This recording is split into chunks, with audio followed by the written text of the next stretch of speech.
Kita berjumpa kembali dalam program Inspirasi Maranatha. Program yang lahir dari hasil penelitian, penulisan dan pengkajian oleh para dosen Universitas Kristen Maranatha. Pada kesempatan ini kita akan membahas satu sistem yang menarik yang akan dipaparkan oleh dosen Maranatha dari Prodi Teknik Industri, Bapak Dr. Andrianto. Dan mari kita awali acara kita dengan terlebih dahulu berdoa. Mari kita bersama berdoa. Bapak Surgawi yang maha baik, yang terus berkarya melalui Roh-Mu yang kudus, yang memberikan inspirasi pemikiran, dan juga memberikan pengetahuan kepada setiap manusia yang mencari. Dan kami bersyukur bahwa Engkau berkarya terus-menerus supaya harkat dan martabat manusia makin dihargai. Karena itu Bapak berkati setiap kami dalam setiap persoalan dan pergumulan kami, agar Engkau juga memakai kami menjadi orang-orang, menjadi para pribadi yang juga menjadi berkat dimanapun kami berada. Tuhan, kami serahkan percakapan kami dalam program Inspirasi Maranatha di dalam kuasa-Mu, dalam penyertaan dan pemeliharaan Tuhan. Kami berdoa di dalam nama Tuhan Yesus Kristus. Amin. Amin. Ya, saudara-saudara, pada kesempatan ini kita akan membahas satu topik yang menarik dari penelitian seorang dosen. Nanti akan saya perkenalkan Dr. Andrianto yang melakukan penelitian di Jepang. Dan kepada Pak Andrianto, persilakan untuk memperkenalkan diri kepada pemirsa. Pertama, terima kasih kepada Bapak Pendeta untuk undangannya mengisi acara Inspirasi Maranatha ini. Semoga apa yang saya sampaikan ini juga bisa memberikan inspirasi bagi rekan-rekan semua dan juga bisa berguna bagi peneliti yang ada di Indonesia, khususnya untuk bidang yang saya tekuni ini juga. Seperti itu, Pak Pendeta. Mungkin Pak Andrianto, boleh saya tanya, Bapak mulai di Maranatha mulai tahun berapa? Bidang studi Bapak mungkin perlu disampaikan dulu. Oh iya, supaya pemirsa mengetahui apa yang mau dibicarakan ini. Jadi saya mengajar pertama di Maranatha itu tahun 2006 di program studi teknik industri. Waktu itu memang saya belum mendapatkan gelar doktoral, jadi waktu itu saya masih menggunakan gelar master saya yang saya juga dapat dari Jepang waktu dulu. Tahun 2005 saya lulus, lalu 2006 saya mengajar di Maranatha di teknik industri, seperti itu. Ya. Jadi Bapak magisternya itu dari Jepang? Iya, juga di lalu Jepang. Lalu S3-nya juga dari Jepang ya Pak? Betul Pak, betul. Oke. Jadi Bapak lulusan dari mana? S1-nya dulu? Kalau S1 dulu saya dari Jakarta di Universitas Trisakti. Oh ya, Trisakti. Sama teknik industri juga. Oh ya. Background-nya teknik industri. Baik. Bisa diperkenalkan juga kalau Bapak berkenan keluarga Bapak supaya pemirsa menjadi lebih dekat kepada Pak Andrianto. Silakan. Baik Pak. Jadi keluarga saya masih keluarga bukan keluarga besar, keluarga kecil. Jadi istri saya juga satu, bukan dua, gitu. Lalu kemudian anak saya ada dua. Dua-duanya perempuan. Di situ yang pertama juga masih SMA kelas 2 dan yang kedua itu juga masih kelas 3 SD. Jadi ya ini menjadi tugas dan tanggung jawab saya juga untuk mendidik mereka supaya mereka juga bisa memiliki pandangan yang lebih maju gitu untuk di zamannya mereka. Terima kasih Pak Andrianto. Dan saya sempat membaca satu jurnal yang Bapak tulis ya. Kalau saya terjemahkan ke dalam bahasa Indonesia itu judulnya kira-kira penerapan large space untuk menyelidiki perilaku pejalan kaki ketika mereka berinteraksi dengan kendaraan self-driving ya. Ya, betul. Di ruang bersama. Betul. Ya kira-kira seperti itu. Nah Pak Andrianto, apakah bisa dijelaskan latar belakang penulisan dan Bapak topiknya ini kok seperti apa ya, yang justru di Indonesia tuh saya lihat itu jarang diperhatikan. Betul, betul. Interaksi antara pejalan kaki dengan kendaraan gitu ya. Nah, ini saya kira menarik ya. Kelihatannya ini sepele, tetapi di dalamnya mengandung satu pemikiran yang tidak mudah, dan Pak Andrianto bisa menempuh satu proses pendidikan khusus dalam hal ini doktoral. Dia salah satunya ini ya Pak, salah satu bagian ya Pak ya dari Salah hasil satu studi. bagian dari penelitian yang harus saya selesaikan. Betul, Ya. Pak.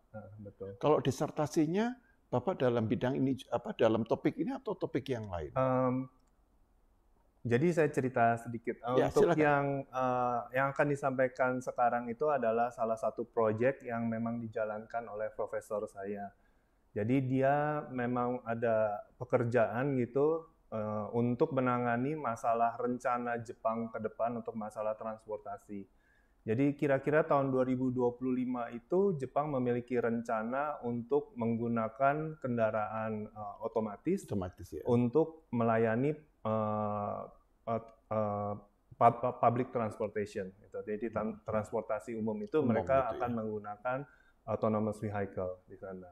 Nah, jadi Jepang itu melakukan banyak penelitian. Salah satunya adalah penelitian yang memang profesor supervisor saya kerjakan.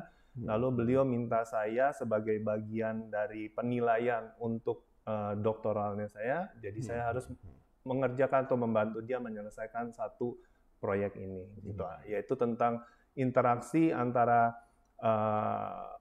orang lanjut usia dengan kendaraan otomatis di ruang yang di ruang bersama. Ruang bersama itu jadi ruang yang kendaraan bermotor seperti sepeda motor atau mobil gitu atau sepeda dan juga pejalan kaki itu bersama-sama menggunakan jalan yang sama tanpa ada seperti rambu lalu lintas atau misalnya ada marka jalan atau misalnya ada perbedaan tinggi jalan. Jadi di situ mereka akan share ruang bersama untuk ya beraktivitas atau berjalan atau berpindah tempat seperti itu, Pak. Ya, jadi tampaknya itu yang menjadi latar belakang penulisan ini gitu, Pak. Betul. Kalau boleh dikatakan Bapak di sana itu dalam meneliti ini sekitar berapa lama itu, Pak? Jadi kalau untuk proyek ini saya mengerjakan memang hampir kira-kira itu 2,5 tahun. Sampai saya menghasilkan paper ini itu kira-kira 2,5 tahun. Paper ini sendiri memang sudah disajikan di International Conference IEEE di situ untuk virtual reality teknologi. Ya. Jadi di sini saya memperkenalkan karena penelitian saya ini menggunakan salah satu fasilitas yang namanya itu ada Empowerment Studio, itu ada salah satu fasilitas di University of Tsukuba yang di situ kita sebut large space, nanti akan dijelaskan mungkin lebih lanjut di situ. Nah, menggunakan fasilitas tersebut kita bisa memperagakan bagaimana interaksi pejalan kaki itu dengan kendaraan tapi secara virtual, Pak. Kira-kira seperti itu.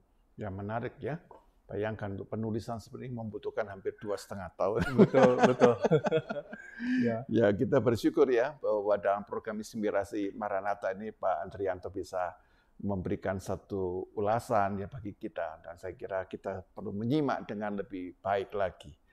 Nah, Pak, kalau saya perhatikan dalam jurnal yang Bapak tulis itu adalah bagaimana interaksi antara pejalan kaki dan autonomous vehicles ya Pak ya, di ruang bersama. Lalu di sana Pak Andrianto mencoba mengembangkan melalui sebuah fasilitas realitas VR ya, virtual reality. Ketika berinteraksi dengan autonomous vehicle di ruang bersama itu bagaimana gitu ya Pak. Nah, mungkin istilah-istilah kita masih belum familiar, jadi mungkin bantuan Pak Andrianto menjelaskan apa itu tentang kaitannya dengan virtual reality, lalu juga autonomous vehicle ya, walaupun saya membayangkan kendaraan yang bisa setir sendiri. Iya, betul. Tapi nanti bagaimana silakan Pak Andrianto bisa menjelaskan, mengeksplor apa pemikiran-pemikiran yang mungkin bagi pendengar Indonesia, para sahabat Maranatha ini belum terlalu familiar, Pak. Silakan Pak. Baik Pak. Jadi sedikit lagi saya cerita tentang latar belakang dari penelitian ini. Jadi untuk penelitian antara kendaraan dengan pejalan kaki itu, kalau misalnya di Jepang, mereka itu concern sekali dengan yang namanya keselamatan partisipannya.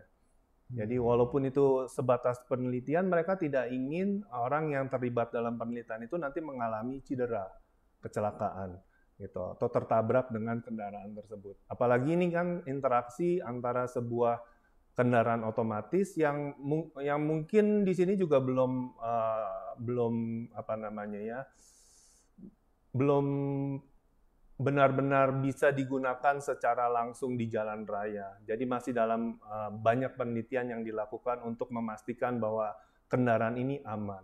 Jadi Jepang ingin melakukan penelitian gitu menggunakan suatu fasilitas yang aman bagi si manusianya. Gitu. Nah, kebetulan di University of Tsukuba itu dia menyediakan sebuah yang namanya large space, itu adalah sebuah ruangan yang besar sekali. Kalau mau dibayangkan itu hampir sebesar lapangan basket atau lapangan voli gitu. Lalu kemudian dia di situ dilengkapi dengan banyak kamera di atas, sehingga di situ dia bisa memproyeksikan sebuah lingkungan, sebuah area yang ada di sebuah kota. Jadi dalam kasus saya itu kita menggambarkan ada yang namanya Tsukuba Center Station.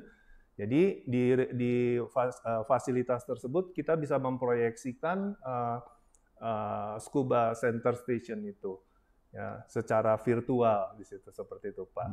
Lalu kemudian di situ kita juga menggunakan sebuah simulator, kita bisa mengoperasikan sebuah kendaraan secara virtual. Tetapi memang tidak bisa beberapa kendaraan. Jadi hanya di situ memang yang bisa dilakukan adalah kita menggambarkan sebuah kendaraan yang tanpa pengemudi itu akan melintas di Tsukuba Center Station tersebut. Lalu kemudian di situ nanti tugas saya adalah merancang bagaimana pejalan kaki, utamanya adalah lansia, itu mereka akan berhadapan dengan kendaraan tersebut di tengah melintas. Ya, salah satunya adalah saat mereka mau menyeberang, gitu. Ya, atau mereka ketika berjalan berdampingan, karena di Tsukuba Center Station itu memang akan dirancang menjadi sebuah ruang bersama. Jadi di situ memang sudah dikurangi, rambu-rambu lalu lintasnya sudah dikurangi, gitu ya, marka jalan juga sudah dikurangi. Jadi orang bisa menyeberang di mana saja, gitu. Kendaraan di situ juga harus berjaga-jaga, gitu. Jadi mereka tidak bisa melaju dengan kecepatan tinggi, itu memang sudah diinformasikan di awal, ada rambunya bahwa di sini adalah ruangan bersama, dan biasanya itu kecepatan paling tinggi adalah 30 km per jam di situ. Nah, dengan menggunakan fasilitas itu diharapkan bahwa lansia yang terlibat dalam penelitian itu mereka tidak akan mengalami cedera atau tertabrak dengan kendaraan otomatis yang dalam notabene ini juga masih dalam penelitian lebih lanjut. Seperti itu, Pak. Ya, ini sangat menarik bahwa tampaknya ke depan atau masa depan ini mungkin pada negara-negara yang maju seperti Jepang yang memulai dengan kendaraan swakemudi ya, atau saya menyebutnya swakemudi yang paling gampang gitu ya. Dan itu suatu saat juga akan bisa pada negara-negara yang berkembang seperti Indonesia begitu ya, Pak. Nah, Pak, kalau Bapak lihat dalam penelitian seperti ini kan kendaraan ini misalnya kecepatannya 30 km. Nah, lalu lansia ini menyeberang, Pak. Betul. Menyeberang begitu. Nah, kan berarti kan harus perhatikan soal jarak gitu ya, Pak. Betul, betul. Iya kan? Betul. Misalnya walaupun ini 30 dan ini sudah dilengkapi dengan sensor, tapi kalau tiba-tiba orang ini menyeberang karena jarak terlalu dekat kan juga bisa cedera kan begitu. Bisa betul. Sebenarnya sih tidak akan cedera, cuman maksudnya secara emosional mungkin mereka akan merasa bahwa saya tertabrak begitu. Karena ini virtual ya. Virtual. Ya, belum real ya. Bukan real. Jadi mobilnya itu kendaraannya itu virtual. Jadi cuman ketika mereka tertabrak itu terkadang mereka juga merasa seperti terkejut. Jadi ketika saya melakukan penelitian itu saya juga melihat reaksi mereka ketika mereka tertabrak atau mereka seperti ingin terserempet, itu mereka juga reaksinya hampir seperti orang mau terserempet seperti itu. Menghindar. Iya, menghindar seperti itu. Tapi untuk itu memang kita sudah merancang, Pak. Jadi kondisinya itu kira-kira adalah 50 meter dari posisi ketika si pejalan kaki itu akan menyeberang. Jadi memang sudah kita perkirakan bahwa dengan jarak tersebut si pejalan kaki ini memiliki waktu untuk menyeberang walaupun kendaraan itu berjalan 30 km per jam.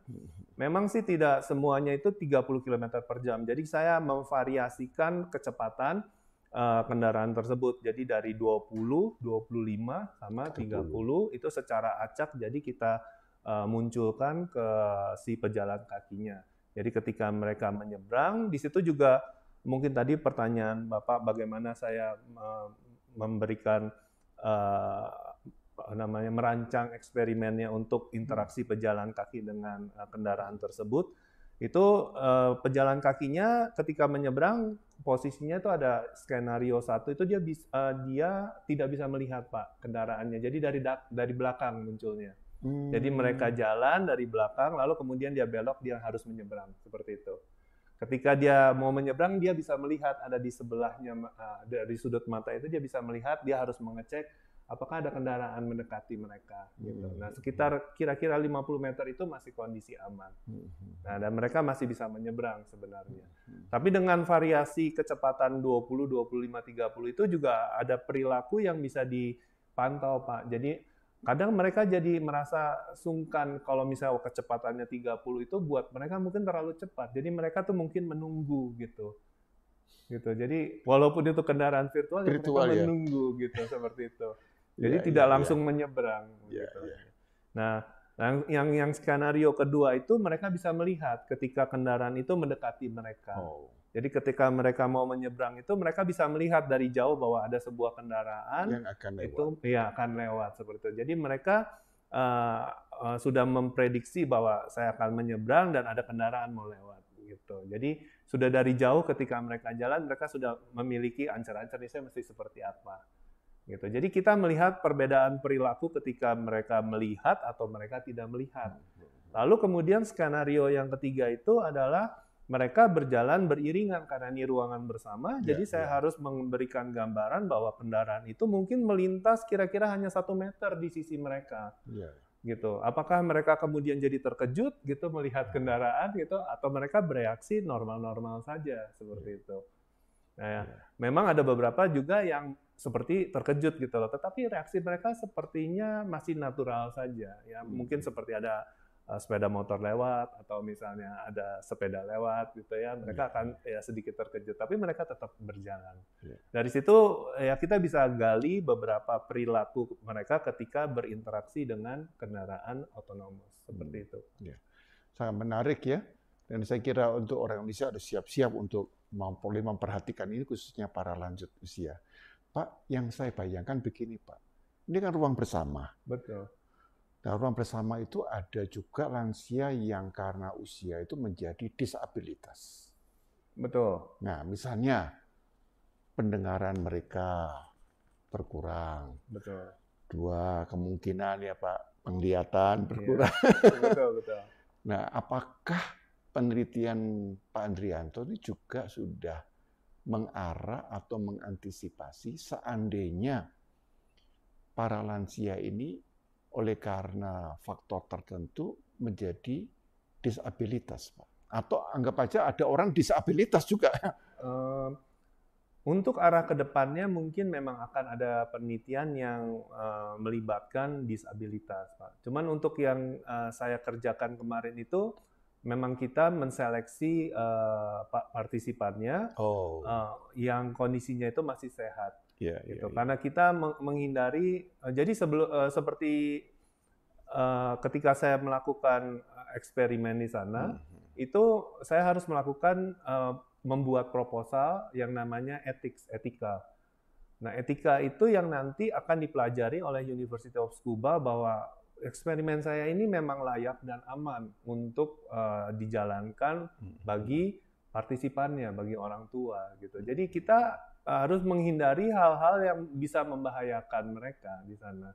Dan saya harus bisa meyakinkan bahwa memang partisipan yang saya undang ini juga mereka sudah siap gitu ya. Maksudnya kondisi mereka itu tidak dalam kondisi yang sakit, yang nanti ketika saya menjalankan eksperimen itu mungkin akan membuat mereka menjadi misalnya shock gitu ya, atau misalnya jadi sakit kepala begitu. Nah itu juga memang ada kayak prasyarat ya Pak gitu untuk.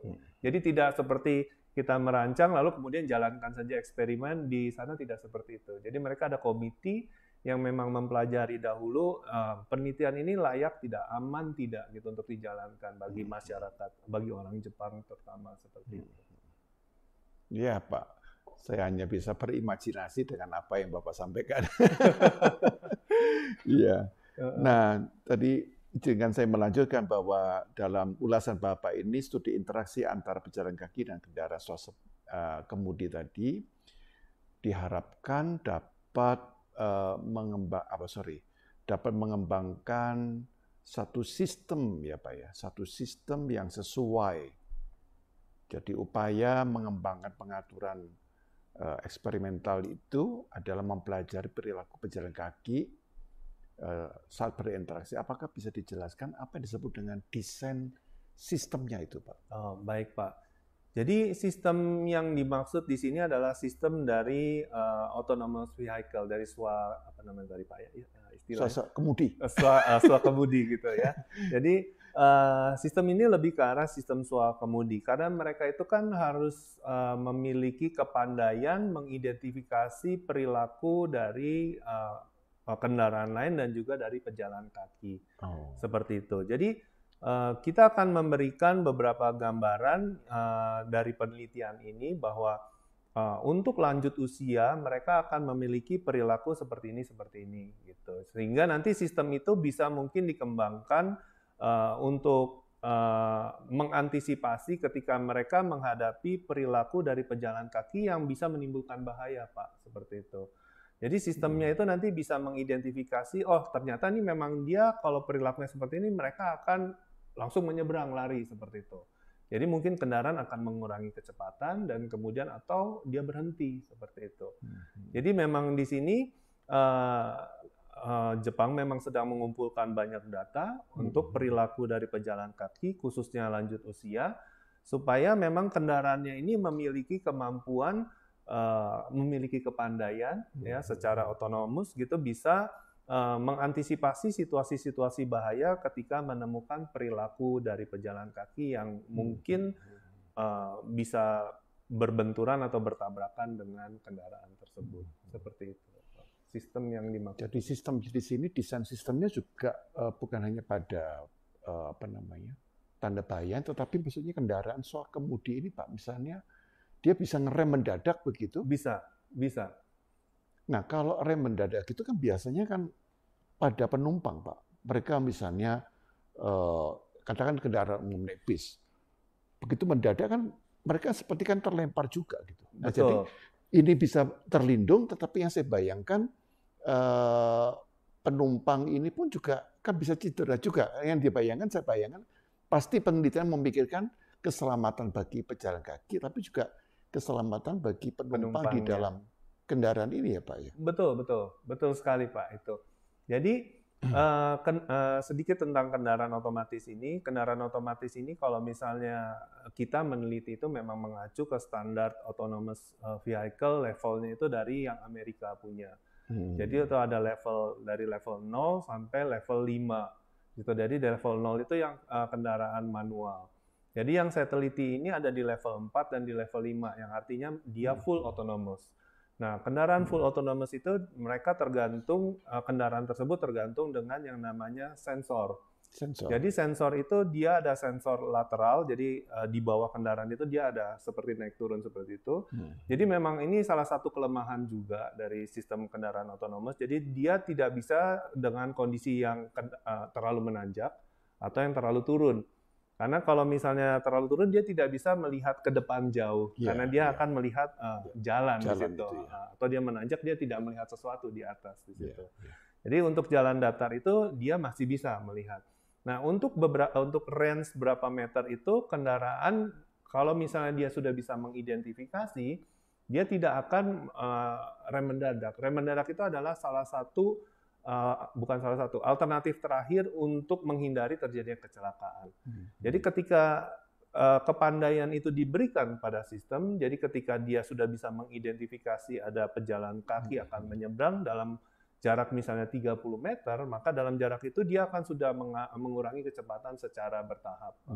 Jadi dia tidak akan seperti rem mendadak yang mungkin akan membahayakan penumpang yang di dalamnya. Di situ. Jadi memang itu tidak semudah seperti yang saya ceritakan, karena engineer-nya itu juga banyak, mereka juga berupaya yang paling baik itu seperti apa gitu. Mereka harus bisa mengurangi kecepatannya itu yang paling nyaman itu berapa besarnya, itu juga masih mereka teliti. Masih ada prosesnya ya Pak? Iya betul Pak. Karena saya pernah naik satu kendaraan, dan ini kebetulan kendaraan yang terbaru, ada unsur semi. Ada cruise, cruise jadi kalau ada objek yang tiba-tiba mendadak ini, dia langsung ngerem begitu kan Pak? Iya betul. Nah justru ini saya lihat yang saya alami itu Pak, kebetulan kami ini mobilnya ini seperti beriringan. Iya. Nah yang katakan aja gitu, waktu itu mobilnya Maranatha. Jadi mobil Maranatha itu ada 3 Pak. Mobil yang saya naikin, lalu nomor 2 itu juga mobil Maranatha, nomor 3 juga mobil Maranatha. Jadi beriringan. Nah, tapi tiba-tiba pada waktu jalan itu ada mobil yang rem mendadak, lalu ini dia ngerem Pak, tek gitu. Langsung mobilnya Maranatha ini beruntun Pak, menabrak sana. Jadi pada hari itu mobilnya Maranatha tuh langsung 3 itu kena tabrakan beruntun gitu kan. Jadi saya membayangkan memang untuk swakemudi ini masih membutuhkan masih banyak perlu penelitian. Iya betul.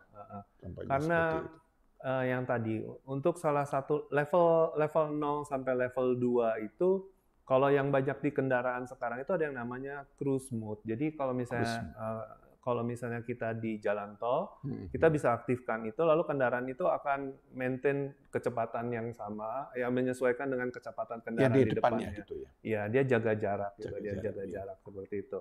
Tapi dalam satu kondisi tertentu, dia perlu di take over sama drivernya. Jadi kondisi cruise mode itu sebenarnya pengemudi tidak boleh santai lihat handphone, lepaskan aja gitu. Ya nggak bisa. Jadi dia tetap harus standby melihat situasi jalan itu seperti apa. Begitupun dengan level 3 untuk autonomous vehicle. Level 3 itu pun dia full otomatis jalan gitu. Dia sudah bisa belok, dia bisa mendahului gitu kendaraannya.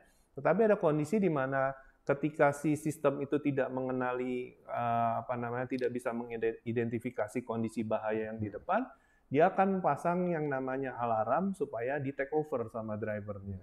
Jadi driver yang harus mengambil keputusan dan ambil kendali untuk kendaraan tersebut. Gitu. Tetapi untuk yang cruise mode itu kan dia tidak bisa mendahului. Nah, itu level 2. Tapi kalau level 3 itu dia sudah bisa, Pak. Oh, bisa. Dia bisa mendahului. Jadi kalau misalnya di sini lambat, itu dia bisa mendahului ke kanan. Seperti itu. Tetapi untuk beberapa kondisi memang dia tidak bisa mengambil keputusan sistemnya karena dia tidak memahami perilaku yang ada di sekitarnya. Database mereka memang belum lengkap seperti itu. Jadi ketika dia tidak bisa mengidentifikasi perilaku jalan, lalu dia akan berikan alarm untuk si drivernya itu take over. Jadi dia harus ambil kendali di situ. Nah, untuk level 4 dan level 5 itu sudah hampir dibilang full otomatis gitu. Jadi dibilang bahwa hampir seperti kalau level 4 itu mungkin kalau saya bisa gambarkan seperti autopilot, Pak. Pilot itu ya, jadi pesawat terbang ya. Memang ide dari autonomous vehicle itu adalah dari autopilotnya pesawat terbang sana. Karena pesawat terbang itu kan untuk mencegah terjadinya human error di sana, maka dibuat sistem otomatis di sana. Jadi ketika dia sudah mencapai ketinggian tertentu, autopilot dinyalakan, pesawat akan terbang sesuai dengan koordinat yang memang di-input di sana. Jadi kondisinya itu kan memang seperti otomatis saja, sampai kemudian dia sampai di koordinat tertentu, si pilot harus ambil alih untuk mendaratkan. Nah, itu hampir seperti itu, Pak, kalau level 4 dan level 5. Gitu. Tapi level 5 itu untuk kendaraan otomatis, dia memang benar-benar full sampai bisa menjemput dan kemudian berhenti sendiri, gitu tanpa ada intervensi dari si pengemudi. Kalau itu level 5. Luar biasa itu ya. Ya, tapi itu masih seperti apa ya? Jepang sendiri itu juga belum merekomen untuk kendaraan full otomatis itu jalan di jalan rayanya mereka. Karena mereka itu belum merasa ini bisa benar-benar menjamin keselamatan lalu lintas. Seperti itu, Pak. Ya. Waduh, luar biasa, Pak. Apa yang Bapak sampaikan itu ya. Mungkin kelihatannya bagi sahabat Maranatha ini, itu masih terlalu jauh. Tapi saya katakan teknologi itu kadang-kadang membuat kita bisa kaget-kaget, bisa kecepatannya tuh, karena COVID itu contohnya. Betul, Orang dipaksa pakai Zoom semua. Betul. Sama COVID kan kita kan agak berlama-lama ya, Pak ya. Interaksi secara digital atau online begitu kan. Tapi karena satu kondisi akhirnya ini sekarang sudah menjadi hal yang biasa begitu. Betul. Sebenarnya yang seperti Bapak bilang ya, Jepang itu juga karena mereka jumlah lansia itu semakin besar. Besar ya. Dan mereka itu ternyata memang masih aktif gitu ya di masyarakat gitu. Seperti contoh dalam penelitian saya itu ibu-ibu usia sekitar 70-an, 69, 70 itu, jalannya itu masih lebih cepat dari saya, Pak. Dan mereka bersemangat sekali gitu. Dan ketika saya interview mereka gitu, mereka juga bilang bahwa mereka itu ikut seperti klub jalan. Mereka malah ikut seperti trekking naik ke gunung gitu. Mereka juga ada ikut seperti hiking seperti itu. Itu beda sekali gitu ya. Saya lihat bahwa memang mereka punya budaya, walaupun usianya sudah tua, mereka masih tetap aktif gitu untuk ikut acara-acara sosial gitu. Mereka masih menggunakan public transportation gitu ya, masih naik kereta. Kadang itu juga makanya Jepang akhirnya harus memikirkan bagaimana ini kalau misalnya teknologi digabungkan dengan kondisi masyarakat mereka yang seperti itu. Seperti itu, Pak. Ya, ini pengalaman yang luar biasa ya dari Pak Adrianto yang bukan hanya menjadi peneliti tapi dia tinggal di sana sehingga bisa merasakan secara emosional dan juga bagaimana suasana batin, tapi juga ada spirit yang perlu kita contoh bahwa orang boleh lanjut usia, tapi badan harus tetap sehat. Nah, karena itu mereka punya culture, sehingga tadi public transportation itu dipikirkan karena mereka ini aktif juga orang-orang lansia. Betul. Satu kalau misalnya saya boleh membandingkan ya, membandingkan antara Indonesia dengan Jepang. Budaya jalan kaki itu mereka di sana memang benar-benar sangat melekat dengan kehidupan mereka gitu. Sedangkan kalau misalnya di kita itu seperti budaya jalan kaki, misalnya contoh saja, misalnya saya lihat pejalan kaki yang ada di Jalan Asia Afrika sampai Sudirman di Kota Bandung, itu kan sepertinya sudah disiapkan sama Pemkot Bandung gitu supaya orang mau jalan kaki gitu. Mungkin di Asia Afrika masih ramai, tapi ke arah Sudirman itu semakin sedikit yang jalan, Pak. Jadi kalau saya lihat ini sebenarnya malah banyak dipakai misalnya untuk parkir gitu ya, atau misalnya untuk pedagang asongan. Betul, Pak, betul seperti itu. Makanya budayanya berbeda gitu ya. Budayanya berbeda. Bukannya saya bilang mana yang baik atau mana yang buruk seperti itu. Itu perbedaan budaya di sana. Nah, semestinya Indonesia kalau misalnya memang mereka mau mengadopsi misalnya teknologi, itu sebenarnya baiknya mempelajari dulu budayanya itu seperti apa. Dan ketika teknologi itu dikembangkan, teknologi tersebut dikembangkan dengan background budaya yang seperti apa gitu. Jadi ketika kita memang menerapkan, itu bisa kita sesuaikan dengan budaya di negara kita gitu. Gitu. Kalau boleh saya memberikan gambaran tentang penerapan teknologinya, itu mungkin ya budaya itu benar-benar menjadi latar belakang. Kalau di Jepang itu menjadi latar belakang mereka mengembangkan teknologinya mereka. Seperti itu. Nah, kita sudah makin diperluas ya bahwa penelitian ini ternyata bisa nanti menginspirasi kita juga ke depan, baik tentang pejalan kaki, tapi juga tentang lansia yang menggunakan transportasi umum, tapi juga spirit-spirit yang perlu kita teladani. Dan tentunya materi ini akan sangat menarik. Kita akan lanjutkan pada sesi yang kedua, segmen kedua, setelah informasi yang satu ini.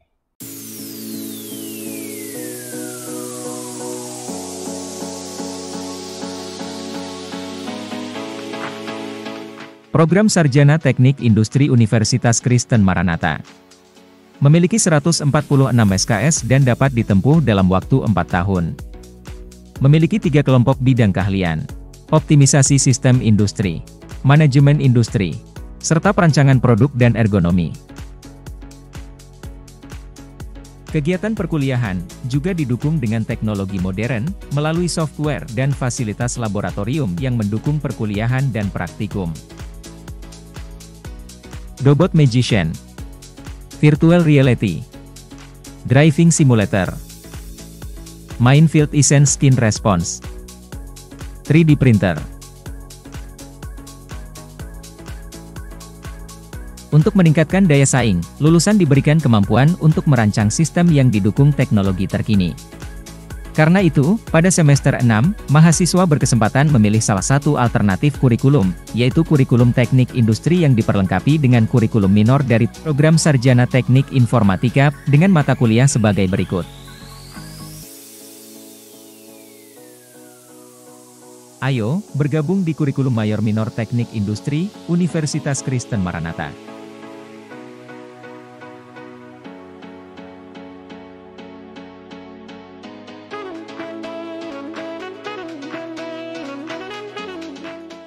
Ya, kita lanjutkan segmen yang kedua program Inspirasi Maranatha dengan narasumber kita Dr. Pak Andrianto. Pak Andrianto, di dalam penelitian yang Bapak lakukan, kalau saya baca di sana bahwa penerapan teknologi virtual reality itu adalah pendekatan yang menjanjikan untuk mensimulasikan ya Pak, kemungkinan situasi sulit yang terjadi dalam lalu lintas nyata gitu. Betul, betul. Nah, mungkin Bapak bisa membantu menjelaskan situasi sulit yang bagaimana ya Pak ya, yang sering dihadapi dalam penerapan dengan teknologi virtual reality itu Pak. Pertama, teknologi virtual reality ini memang baru muncul kan belakangan ini, baru ramai gitu ya. Terutama sejak internet juga banyak digunakan gitu ya. Jadi penggunaan sinyal pengiriman informasi lewat internet dan sebagainya itu menjadi lebih mudah. Nah, virtual reality ini kan memang tujuan dia adalah menggambarkan situasi nyata tetapi dalam bentuk maya gitu. Jadi dia menggunakan bisa ada alat bantu gitu, misalnya kacamata gitu ya. Nah, diharapkan dengan virtual reality ini kan mengurangi yang namanya interaksi secara langsung dengan kondisi aktual. Kalau yang saya lakukan itu kondisi nyata dan interaksi dengan kendaraan, gitu. Jadi dengan di ruang virtual ini si peserta eksperimen itu ya dia bisa mengurangi bahaya-bahaya yang mungkin muncul kalau mereka berinteraksi dengan langsung dengan kendaraan tersebut, seperti itu. Tetapi memang virtual reality itu belum saya bisa bilang 100% sempurna, dia bisa menggambarkan situasi nyata. Seperti itu, Pak. Jadi salah satunya yang tadi saya bilang mereka harus menggunakan alat seperti kacamata gitu. Ada yang sudah menggunakan kacamata, mereka harus double kacamatanya gitu. Jadi mereka merasa seperti janggal gitu ya, karena kok pakai kacamata 2 gitu ya. Karena kacamata itu memang digunakan untuk mengirim sinyal informasi, koordinat ke simulatornya, sehingga simulatornya itu bisa membaca posisi dari si pejalan kaki terhadap kendaraan virtual yang dijalankan di sana. Nah, ketika dia menggunakan kacamata, mereka bergerak itu terkadang mereka juga seperti canggung. Karena koordinasi antara mata dengan gerakan mereka itu jadi seperti berbeda. Berbeda gitu. Ya. Walaupun mereka melihat seperti ada gambaran tentang Scuba Center Station, tetapi ada beberapa posisi gitu ketika mereka bergerak, mereka jadi seperti pusing gitu.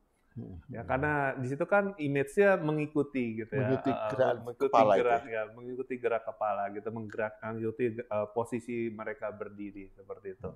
Nah, mereka tuh terkadang jadi pusing sehingga ketika mereka berjalan karena ini lansia, jadi mereka itu seperti bingung arah gitu, koordinasi arah mereka jadi bingung. Jadi untuk eksperimen dengan menggunakan virtual ini, kalau saya lakukan kemarin, itu tidak bisa secara langsung, Pak.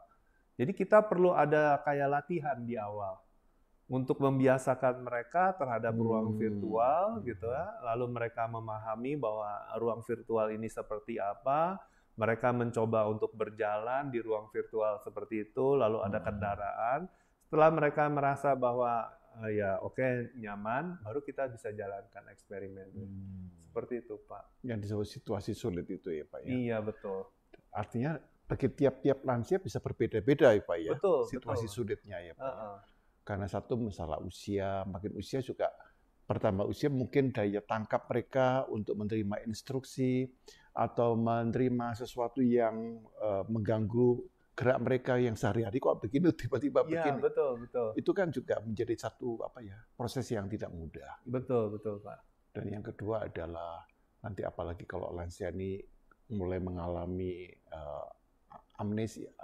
Ada kemungkinan itu bagaimana? Kalau yang amnesia itu bagaimana, Pak? Amnesia seperti tadi, karena ini penelitiannya kita harus lewat selektif ya? Ya, selektif lewat filter dari university, jadi dihindari ya, Pak? Dihindari itu. Karena kita juga menggunakan, memang ada seperti bukan perusahaan, jadi ada rekanan dari laboratorium kita yang mereka bisa mencarikan partisipan yang sesuai dengan kondisi penelitian kita. Gitu. Ya, jadi benar-benar mereka concern banget akan yang namanya keselamatan itu, walaupun itu memang cuman hanya dunia virtual. Ya, tapi kan kesannya kok pernah ketabrak itu. Iya, betul, betul. Itu Pak. psikologinya kan, wah ternyata dalam penelitian saya ternyata bisa mati nih. Walaupun tidak mati sungguhnya, tapi sebenarnya kalau realita saya tidak mati juga ini.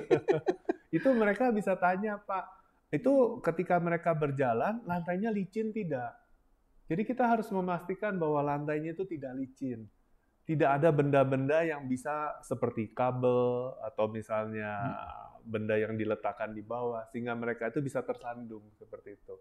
Seandainya mereka memang ada benda itu, benda tersebut memang aman untuk diinjak, atau misalnya ketika mereka melintas tertendang sama mereka, itu tidak akan mencederai mereka. Itu sampai kita harus menjelaskan seperti itu, menjamin bahwa partisipan yang kita undang itu pasti selamat ketika selesai menjalankan eksperimen.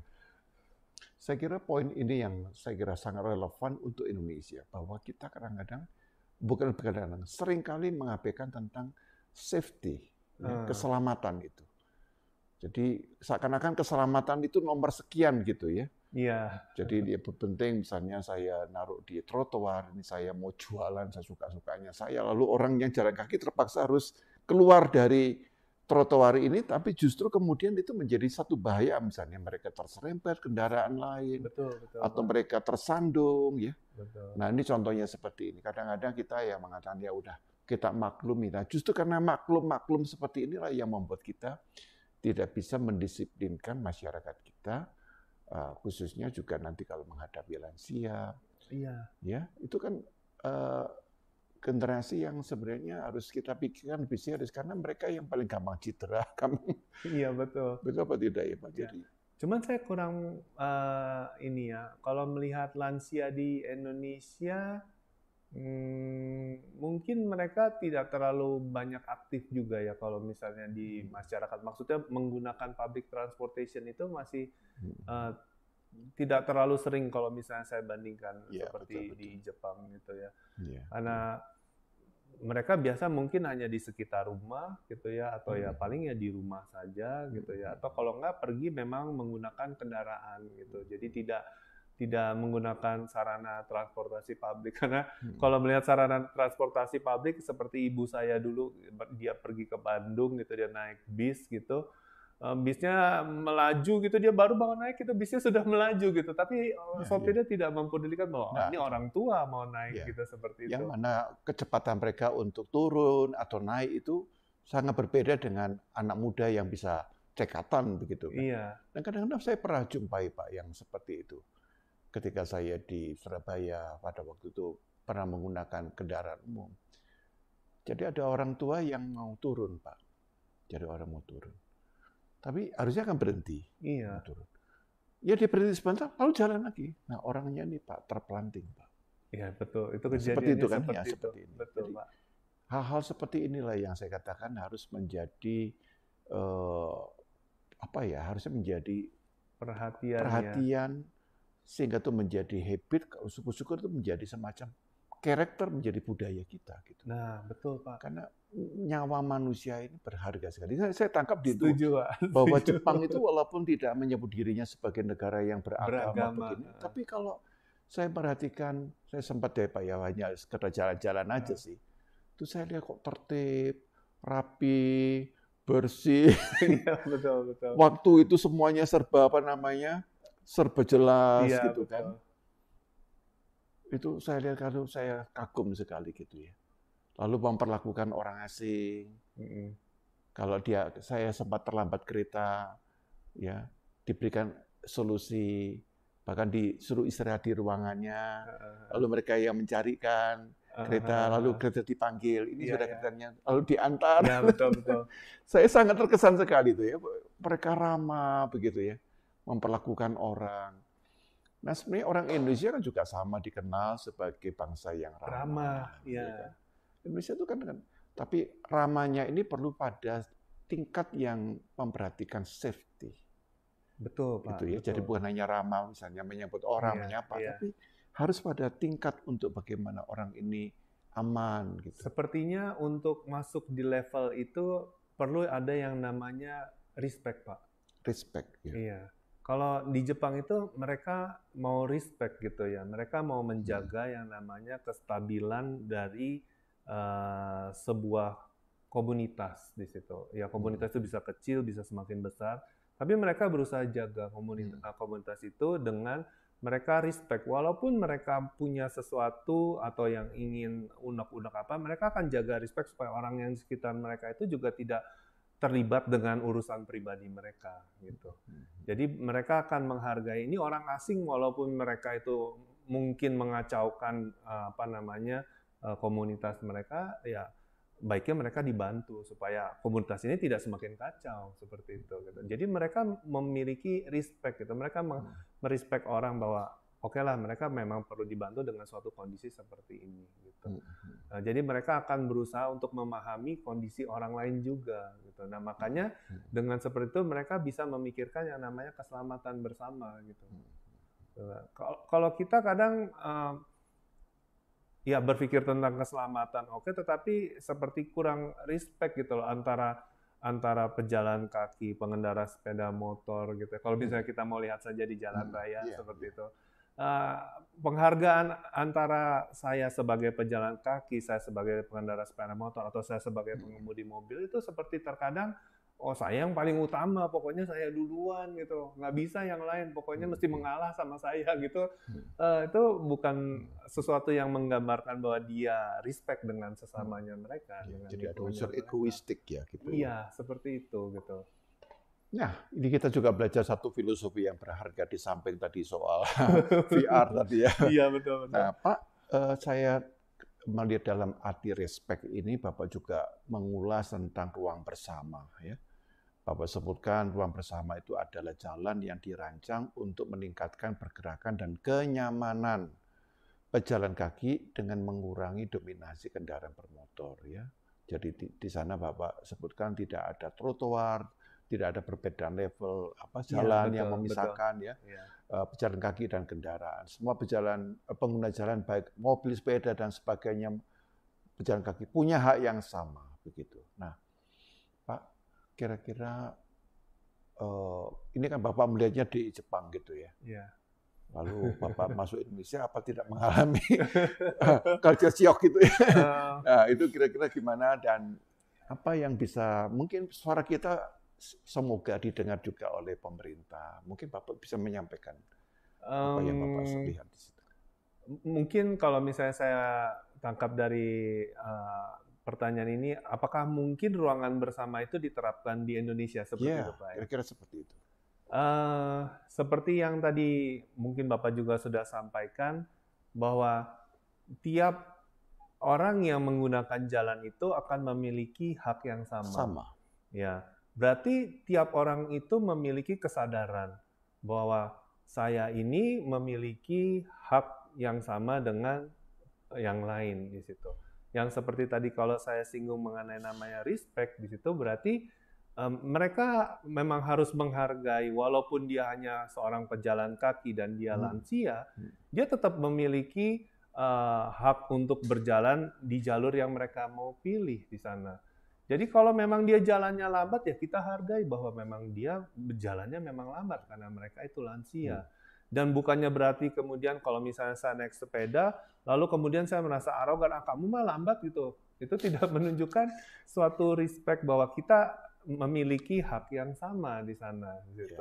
Nah, untuk menerapkan ruang bersama di Indonesia, mungkin perlu banyak penelitian, perlu banyak sosialisasi mengenai kesadaran bahwa kita itu walaupun beda kendaraan, beda alat atau beda alat transportasi untuk mencapai tujuan, tetapi hak kita di jalan itu adalah sama untuk mendapatkan pelayanan dan menggunakan fasilitas bersama-sama. Gitu. Jadi bukan saya yang harus lebih diutamakan, yang ini mah nanti dulu gitu. Kalau yang ini mah harus mengalah dulu dengan saya. Pokoknya yang jenis seperti ini itu adalah misalnya kendaraan besar itu harus selalu mengalah terhadap kendaraan yang kecil. Tapi terkadang kalau saya lihat tidak seperti itu juga gitu. Karena terkadang kendaraan yang besar pun akan menyadari bahwa saya kendaraannya besar, saya bisa memberikan impact yang berbahaya gitu terhadap kendaraan yang kecil. Tetapi terkadang kendaraan yang kecil itu tidak menyadari bahwa kendaraan yang besar itu bisa berbahaya bagi mereka gitu. Nah, kalau mereka tidak menyadari itu, walaupun yang kendaraan besar berusaha bagaimanapun, ya mungkin kecelakaan mungkin tidak bisa dihindari. Apalagi kalau misalnya itu ada di ruang bersama, di mana mungkin tidak ada rambu, tidak ada marka jalan, gitu ya, bahwa kita menyadari, saya memang mesti jalannya lambat di sini. Saya tidak boleh cepat-cepat. Ya udah jalan lambat, tidak boleh ada klakson-klakson. Ini lama gitu, di klakson-klakson itu. Ya sadar kita masuk di ruangan yang memang kita menggunakan sama-sama, ada orang jalan, ya udah. Berarti kendaraan juga harus bersama-sama dengan orang berjalan, mungkin beriringan bersama. Nah, itu sudah ada belum gitu loh, kalau misalnya memang kita mau menerapkan di Indonesia, sudah ada belum di diri masyarakat di Indonesia, budaya tersebut memang sudah menempel belum gitu. Kalau misalnya itu masih belum, berarti kan yang namanya ruang bersama itu tidak menjadi ruang bersama gitu ya. Ruang bersama itu nanti mungkin malah menjadi tempat jualan gitu. Bukannya untuk tapi untuk orang datang lalu berdagang di sana gitu. Akhirnya jadi tidak jelas yang namanya ruang bersama itu harus tujuannya seperti apa, dan siapa saja yang bisa menggunakan di sana itu menjadi tidak sampai dengan harapan untuk mengutamakan pejalan kaki, keselamatan pejalan kaki di sana. Apa yang Bapak terangkan itu menarik. Saya hanya, ini bahasa saya, itu ada filosofi hidup di ruang publik. Kira-kira seperti itu ya. Karena ada ruang privat, ada ruang publik. Iya. Jadi bagaimana sikap kita di ruang publik gitu. Kalau di ruang privat ya kita boleh tanda petik sesuka-suka kita sendiri asal tidak mengganggu orang lain. Iya, gitu. betul. Tapi ketika kita berada di ruang publik, di sana sebenarnya ada nilai-nilai, ada culture yang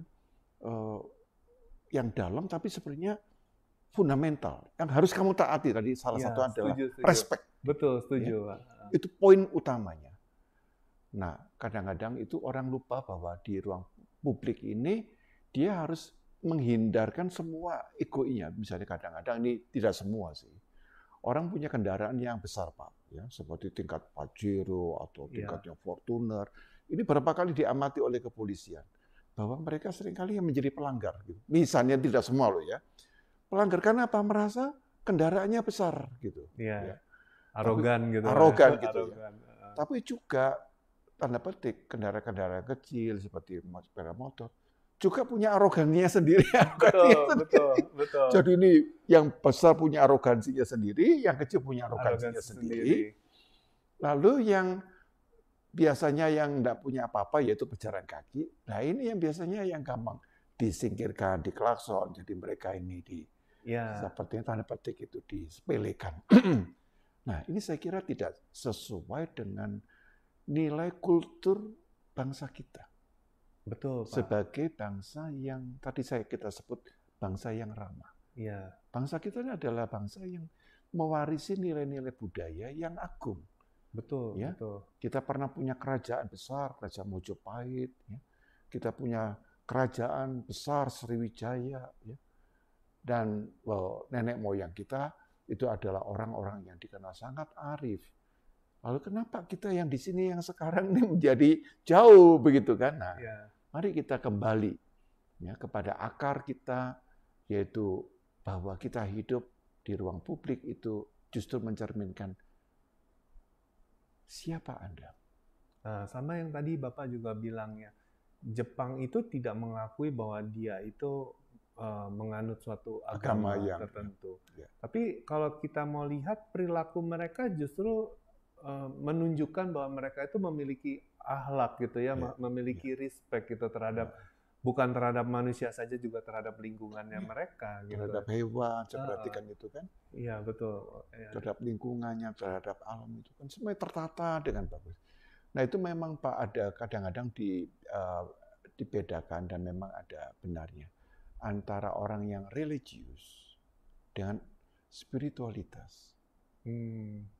Jadi tidak otomatis orang yang religius itu memiliki spiritualitas tinggi. Oh, berbeda berarti. Berbeda. Nah, Jepang itu punya spiritualitas, tapi tidak mengarah kepada religiusitas. Nah, bangsa kita ini suka yang religiusitas, tapi mengabaikan spiritualitas. Ini menarik juga, Pak. Itu. Iya kan? Itu dua hal yang berbeda. Tapi bukan ranahnya engineering kali ya. Engineering. Nah, ini kan pas ngobrol tiba-tiba kita kemudian nemukan gitu kan. Iya, tapi memang ada irisan ya kalau mau dilihat ya. Betul. Walaupun kita bicara sains, teknologi, tetapi untuk hal-hal seperti itu ternyata memang mendukung juga bagaimana sebuah teknologi itu bisa diterapkan ya Pak ya ternyata. Betul Pak. Jadi teknologi itu akan bisa bermanfaat kalau ada spiritualitas. Begitu tidak ada spiritualitas, Pak, dia akan menjadi bencana. Betul. Teknologi ini, misalnya, katakanlah bayi tabung yang tidak ada spiritualitas, tidak ada kode etik, bahaya sekali, Pak. Misalnya, orang bisa macam-macam, Pak, nanti bayi tabungnya saya letakkan di rahimnya mana tuh. Betul. Atau misalnya yang dibelah itu di cloning misalnya. Iya. Coba itu tambah spiritualitas, berbahaya sekali. Betul. Ya. Nah, jadi kita melihat ya bahwa alangkah baiknya kalau religiusitas kita ini bisa berintegrasi dengan spirituality. Betul. Dan dalam spirituality ini kemudian di sini ada science, ada teknologi. Gitu. Ya. Maka ini aman, Pak. Jadi 4 pilar ini menolong. Ada spirituality, ada religiosity, ada science, lalu ada teknologi. Ya. Maka di tengah-tengahnya ada skill gitu, ada kompetensinya. Ya, betul. Langsung rangkum ini ada 5 ini langsung rangkum semua gitu kan. Jadi menarik Pak ini. Menarik. Iya. Saya juga dapat pencerahan baru lagi ini. Sama-sama Pak. Pak, kalau boleh saya tadi Pak ya, Bapak sudah banyak tentang large space gitu Pak. Itu apakah di tiap-tiap daerah itu sudah dipikirkan tentang large space itu yang ruang bersama tadi itu Pak ya? Apakah itu masih ada di beberapa kota saja ataukah sudah mulai di ini bukan virtual ya? Ini virtual atau sudah reality? Untuk di Jepang memang belum semua daerah itu dirancang untuk ruang bersama atau share space seperti itu. Share space itu banyak memang di daerah Eropa, di benua Eropa, ya. Negara-negara di Eropa itu banyak sudah menerapkan yang namanya share space. Jadi mereka emang mengutamakan pejalan kaki. Tetapi untuk di Jepang, mungkin untuk di Tokyo itu ada beberapa tempat seperti di dekat Ginza, itu ada daerah juga yang sudah dirancang untuk menjadi ruang bersama. Jadi di situ kendaraan memang jalan sudah harus pelan-pelan, dan kalau bisa ada orang berjalan melintas menyeberang, dia harus mengalah gitu. Dia harus menunggu gitu sampai aman baru dia boleh melintas seperti itu. Nah, salah satu yang jadi rencana kalau di tempat saya itu di Tsukuba, itu salah satu ya daerah yang menjadi tempat penelitian tentang ruang bersama itu ada di sekitar stasiunnya dia. Gitu. Karena Tsukuba itu bukan kota lama, Pak. Tsukuba itu baru berkembang sekitar tahun 1960-an. Memang itu menjadi science city. Waktu dulu University Tsukuba itu juga adanya di Tokyo. Tapi kemudian dia dikasih lahan baru di daerah Tsukuba situ, lalu mereka baru mengembangkan menjadi university, menjadi yang namanya Science City waktu itu. Gitu. Jadi itu kalau misalnya di Tsukuba ya ruangnya itu hanya di daerah sekitar Tsukuba Center, Tsukuba Station seperti situ. Jadi dia belum merata ke seluruh Jepang, itu belum diterapkan.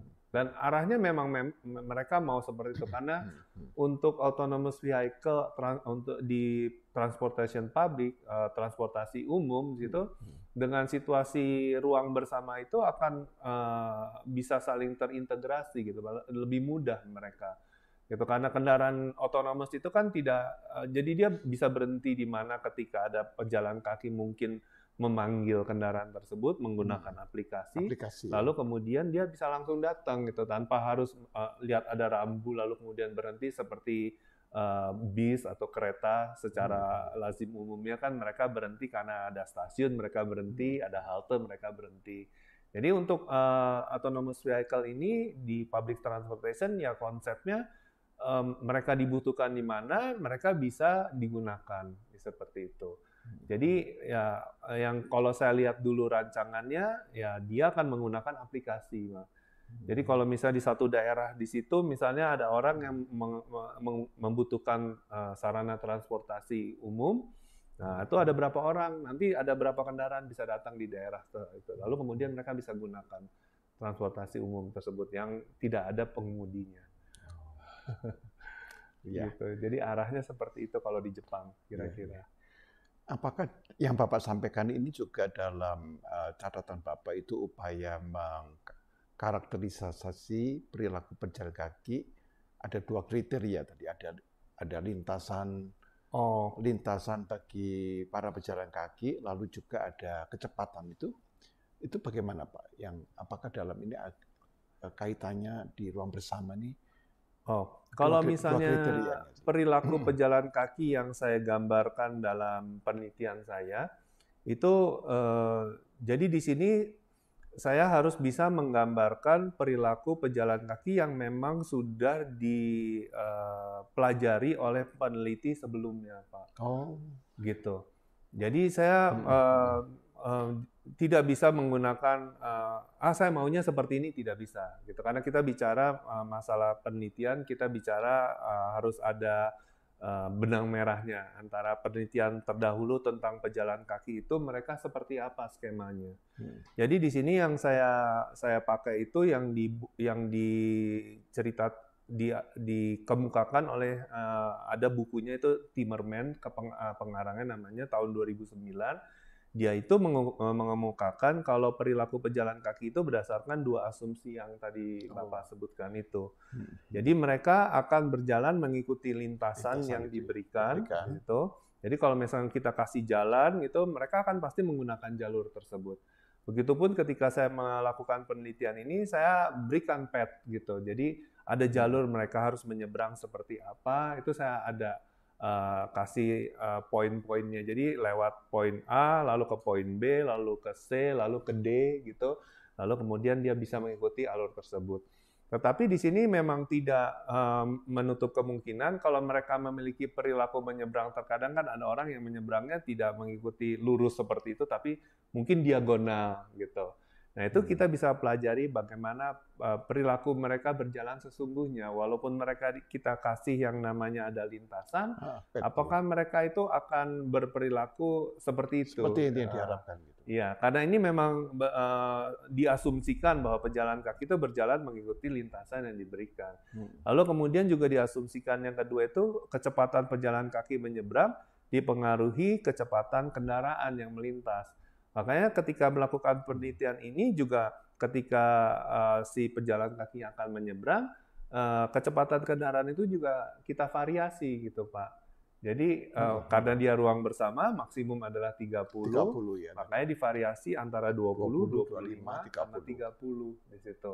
Jadi kita lihat reaksinya pejalan kaki itu ketika kecepatannya 25 itu seperti apa, 20 itu seperti apa, 30 seperti apa. Mereka itu paling nyaman itu dengan kecepatan yang berapa ketika mereka mau menyeberang di situ. Jadi dengan mengikuti teori yang dikemukakan oleh Timmerman ini, maka saya bisa mengembangkan experimental design untuk interaksi pejalan kaki dengan autonomous vehicle seperti itu. Ya, luar biasa ya. Kita akan lanjutkan ulasan ini mendalam dalam segmen yang terakhir, segmen yang ketiga setelah informasi yang satu ini.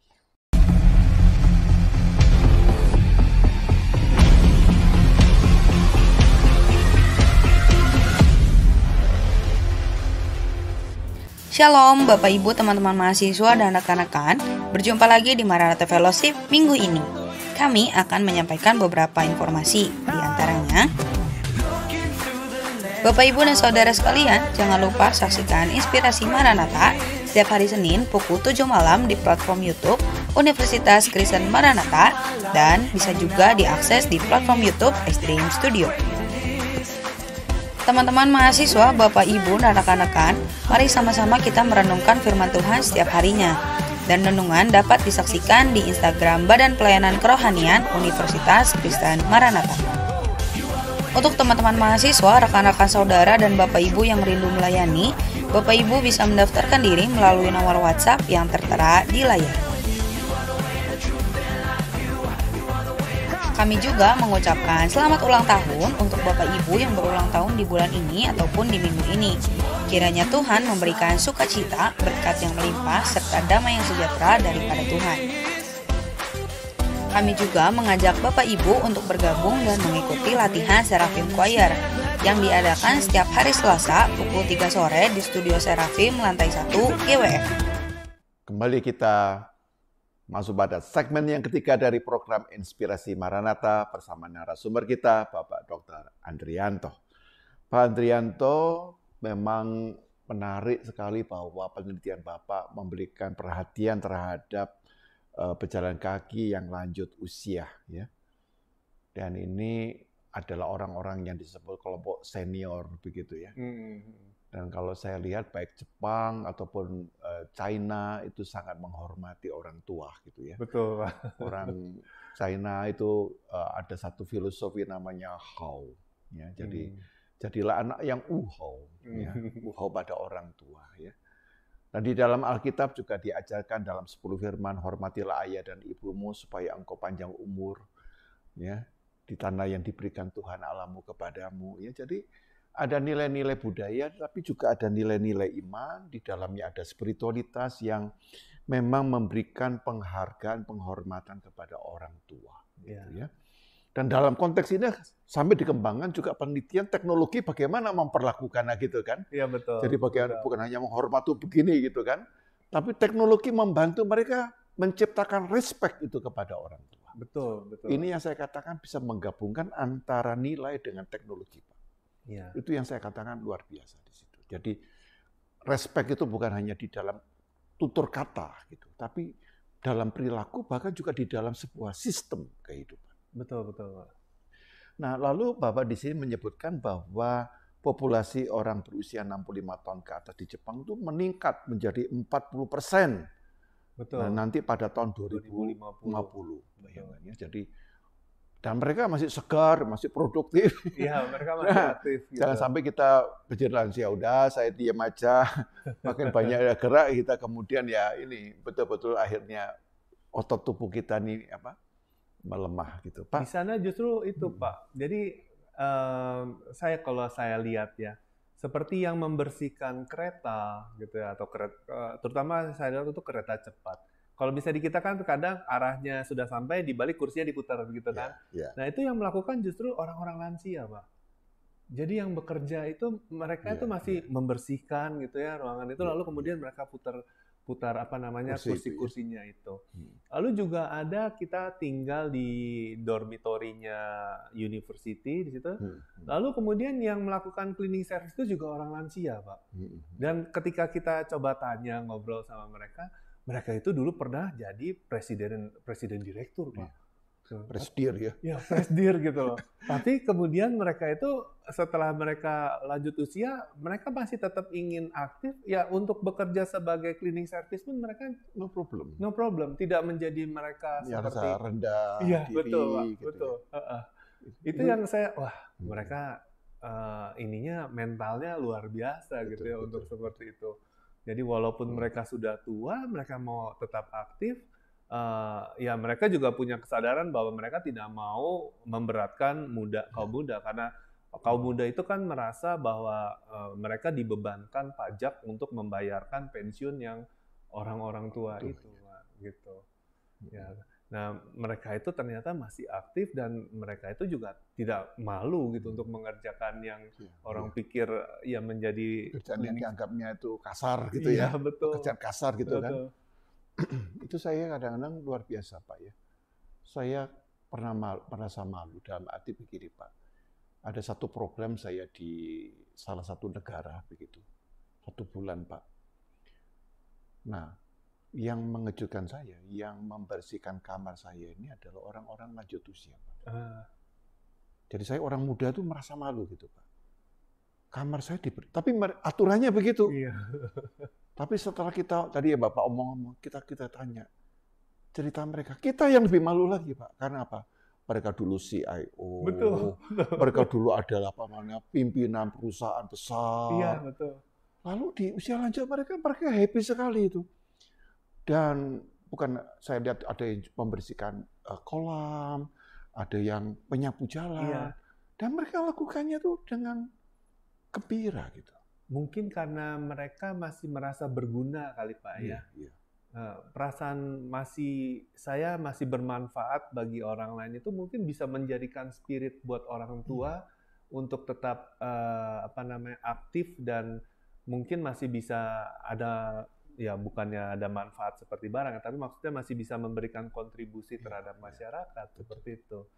Ya mungkin di Indonesia juga mestinya bisa seperti itu, Pak ya. Jadi para senior lanjut usia, ya boleh kita masuk di biasanya Indonesia panti jompo ya. Panti jompo, tapi ya. jangan dibayangkan kalau panti jompo kemudian kita hanya duduk-duduk, nah iya kan begitu kan. Iya. Tapi mari kita tetap aktif, menggerakkan tubuh kita, menggerakkan jiwa kita, menggerakkan roh kita untuk apa? Bahwa kita masih berharga.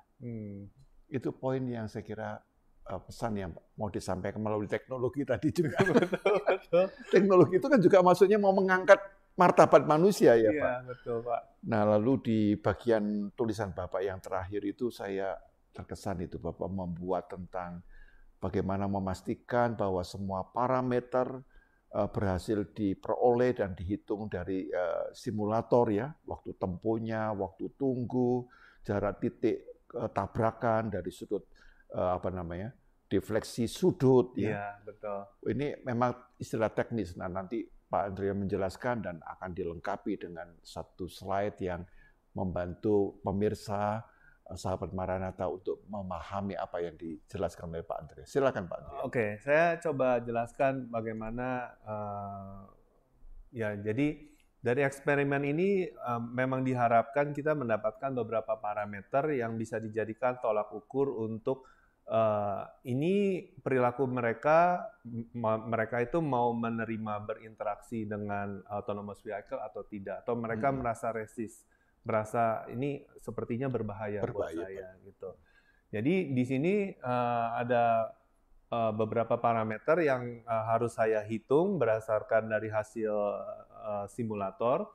Jadi simulator itu nanti dia akan mencatat koordinat posisi dari pejalan kaki dan juga dia akan mencatat koordinat dari si kendaraan. Begitu juga ada waktu ketika eksperimen itu dijalankan sampai kemudian eksperimen itu selesai. Nah, berdasarkan dari data yang saya peroleh dari simulator itu, saya akan berusaha menghitung yang namanya pertama itu adalah waktu tempuh, traveling time. Jadi waktu tempuh itu memang ketika yang tadi saya jelaskan bahwa saya merancang eksperimen ini berdasarkan suatu path, berarti di situ ada start dan kemudian ada yang namanya finish di sana. Nah, jadi traveling time itu saya hitung berdasarkan waktu mereka start sampai kemudian mereka sampai di tempat finish. Ya. Nah, khususnya untuk ketika menyeberang di situ untuk skenario 1 dan skenario 2, jadi ketika dia tidak melihat kendaraan mendekat dan ketika dia melihat kendaraan itu mendekat, itu saya hitung waktu mereka berangkat, start, lalu kemudian saya lihat waktu mereka selesai sampai di tempat tujuan. Tetapi kalau mereka menunggu ketika kendaraan itu lewat, itu berarti saya harus mempertimbangkan waktu tunggunya, Pak. Jadi traveling time itu tidak termasuk waktu tunggu di sana, gitu. Ya, jadi traveling time itu dihitung supaya saya tahu benar waktu tempuhnya mereka itu tanpa menunggu. Berarti kedua parameter yang harus saya cari adalah waktu tunggu, traveling time, waiting time. Waiting time. Nah, waiting time itu saya hitung ketika mereka akan menyeberang, lalu kemudian mereka melihat ada kendaraan melintas dan mereka berhenti. Menunggu sampai kemudian di dalam perancangan itu memang saya ada menentukan yang namanya titik tabrak. Jadi kalau misalnya si pejalan itu tetap menyeberang dan kemudian kendaraan itu lewat, itu ada namanya satu titik di mana dia akan bertemu. Dan itu namanya titik tabrakan di situ. Nah, itu akan saya hitung ketika si pejalan kaki itu berhenti sampai kemudian kendaraan itu melewati titik tabrakan dan kemudian si pejalan kaki mulai bergerak. Ketika dia melewati titik tabrakan, biasanya pejalan kaki itu akan mulai berjalan. Nah, di situ waktunya saya bisa tentukan waktu tunggu dari si pejalan kaki di situ. Nah, dari waktu tunggu yang saya dapat itu saya bisa menghitung waktu tempuh dia secara bersih, secara murni. Lalu kemudian yang untuk skenario ketiga itu lebih mudah karena itu mereka hanya berjalan beriringan. Berarti itu hanya saya hitung waktu mereka waktu dari start sampai waktu mereka finish. Iya, itu hanya saya kurangi saja seperti itu dari data yang ada di simulator. Lalu kemudian untuk jarak terhadap titik tabrakan, jadi itu saya akan pantau apakah mereka akan berusaha, jadi kalau misalnya ada kendaraan melewati seperti itu, mereka akan berusaha untuk menjauh seperti itu ketika menyeberang, atau mereka tetap saja berjalan lurus di situ. Kalau mereka lebih banyak berusaha untuk berjalan diagonal, jadi arahnya seperti menjauhi dari arah kendaraan datang seperti itu. Nah, itu berarti kan mereka ada merasa sedikit resist, merasa tidak nyaman dengan ada kendaraan yang mendekat. Jadi di situ saya bisa melihat apakah perilaku mereka itu sebenarnya berusaha untuk saya nggak mau deket-deket nih dengan kendaraan gitu ketika menyeberang. Tapi kalau misalnya mereka tetap jalan mengikuti path, berarti mereka tidak merasa ini berbahaya buat mereka gitu. Ya, jadi di sini saya akan melihat jarak ketika mereka menyeberang terhadap titik tabrakan di situ. Seberapa jauh mereka berusaha menjauhi dari titik tabrakan. Nah, kalau mereka semakin jauh dari titik tabrakan, walaupun kendaraan mungkin belum sampai di titik tabrakan, berarti mereka kan sudah kira-kira nih saya bakal kalau misalnya lewat di sini, kemungkinan akan tertabrak dengan kendaraan. Jadi mereka sudah berusaha memberikan jarak lebih jauh dengan kendaraan. Ketika kendaraan mendekat, mereka akan berusaha untuk menjauhi gitu.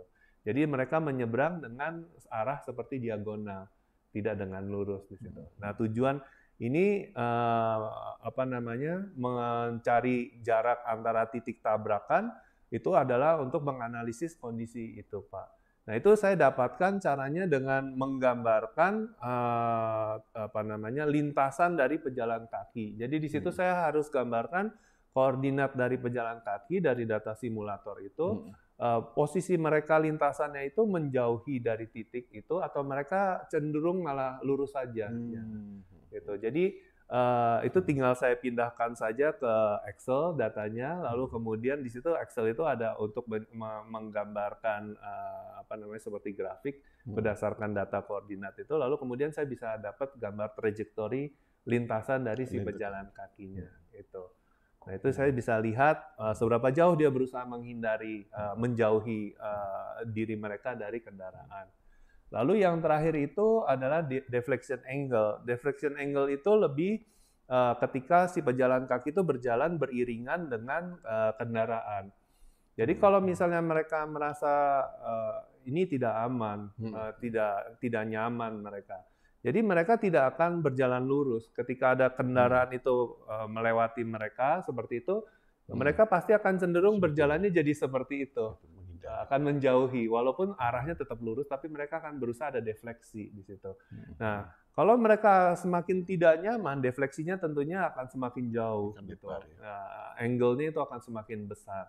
Nah, itu juga saya dapatkan dari hasil simulator yang saya gambarkan menggunakan Excel. Jadi trajektorinya, lintasan dari pejalan kaki itu bisa kelihatan. Kalau misalnya dari E ke F itu adalah garis lurus, nah dia itu berapa dia ketika bersamaan dengan kendaraan yang melintas tersebut, ketika kendaraan itu bersebelahan dengan dia kan mestinya akan mulai untuk menyimpang kalau dia merasa tidak nyaman. Jadi dari situ saya bisa menganalisis perilaku mereka itu terhadap kendaraan otonomous ketika berinteraksi di ruang bersama, mereka itu menerima atau mereka itu malah sepertinya tidak nyaman dengan kendaraan. Jadi parameter-parameter itu yang memang saya gunakan untuk melihat, ini jadi saya sampaikan saja gambaran hasilnya. Jadi interaksi lansia dengan autonomous vehicle itu lansia sebenarnya mereka berperilaku natural saat menyeberang ketika kendaraan itu melintas.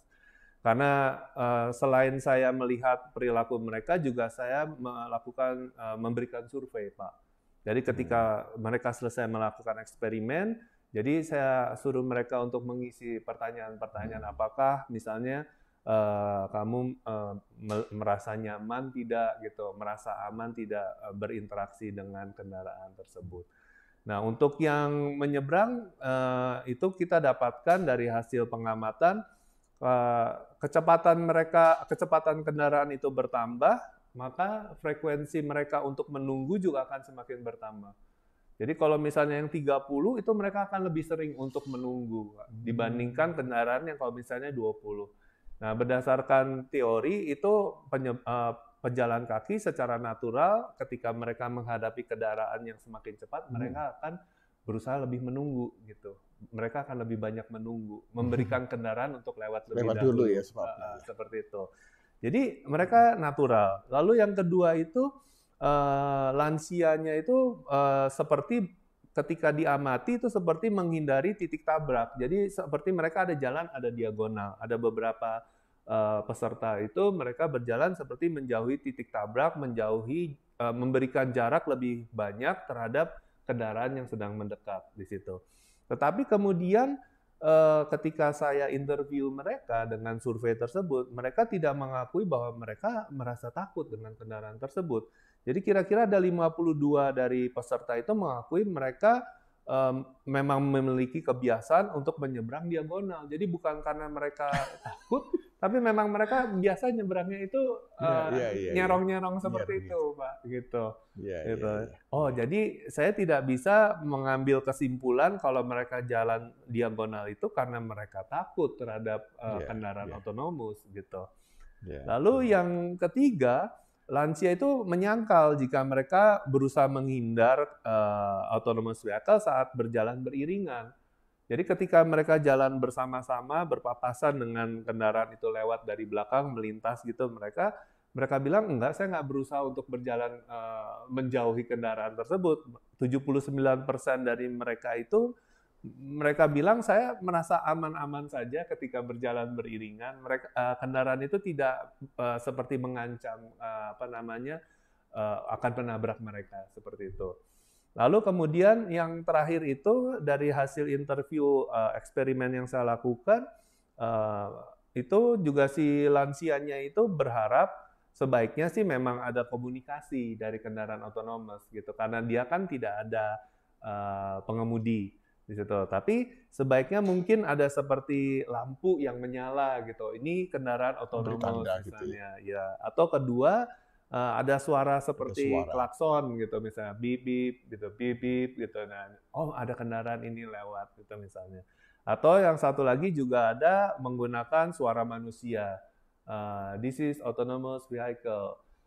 Please berperilaku yang normal saja, atau mungkin seperti itu gitu ya. Lalu yang kedua mungkin ada pakai musik, jadi ada lagu tertentu gitu. Jadi mereka tahu oh ini memang lagu yang khusus untuk kendaraan kemudi tadi. Iya.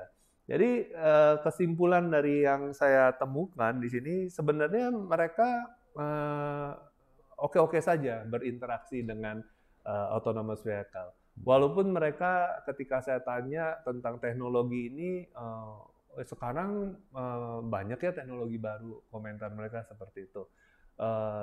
Saya tanya apakah mereka pernah menggunakan, ternyata mereka juga belum banyak yang menggunakan. Ya memang ada yang tadi kayak cruise drive gitu mereka sudah menggunakan, tapi benar-benar mengalami yang namanya autonomous vehicle mereka belum di sana. Tapi kalau misalnya mereka nanti akan berinteraksi di jalan dengan kendaraan otonomus, mereka sendiri tidak berusaha, tidak menjadi takut atau mereka itu menjadi cemas bahwa itu akan mengancam atau memberikan kondisi bahaya buat mereka. Seperti itu, Pak. Luar biasa ya, dari penelitian yang dari hal yang sederhana tapi begitu kompleks, tapi yang kompleks kemudian memberikan pada kita panduan yang praktis sekali. Nah, kita akan akhiri dengan mendengarkan satu closing statement dari Pak Andrianto. Jadi belajar itu tidak mengenal usia, pertama yang saya perlu bilang. Walaupun usia, ketika saya menjalankan studi doktoral ini, usia saya juga bukan usia yang muda di situ, karena ketika saya awali studi ini usia saya sudah di 48 seperti itu. Jadi saya lulus itu di usia 50. Ya, jadi kalau memang mau tetap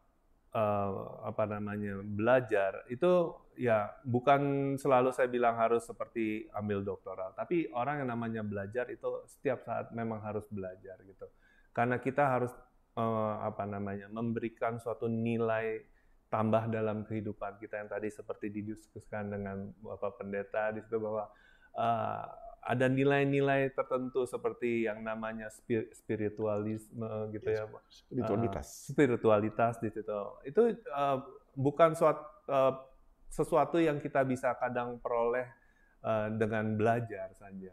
Karena dengan saya belajar ini di negara yang berbeda, itu bukan cuma saya mendapatkan pengetahuan, tetapi saya juga belajar bahwa mereka itu juga menjadi orang yang humble, menjadi orang yang rendah hati gitu, bukannya menjadi arogan atau menjadi sombong dengan apa yang sudah dicapai. Lalu kedua, itu juga saya belajar bahwa ada yang namanya respect gitu, bahwa tiap orang itu unik, tiap orang itu berbeda gitu.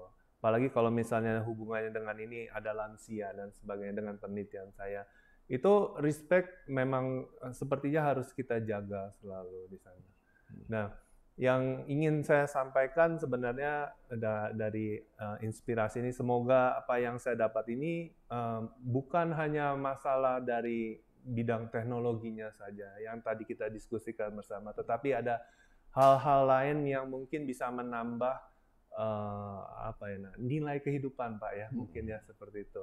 Yang bisa menambah nilai kehidupan kita, membuat kita menjadi lebih berarti dan berguna juga bagi mungkin sesama kita dan juga bagi Tuhan juga seperti itu.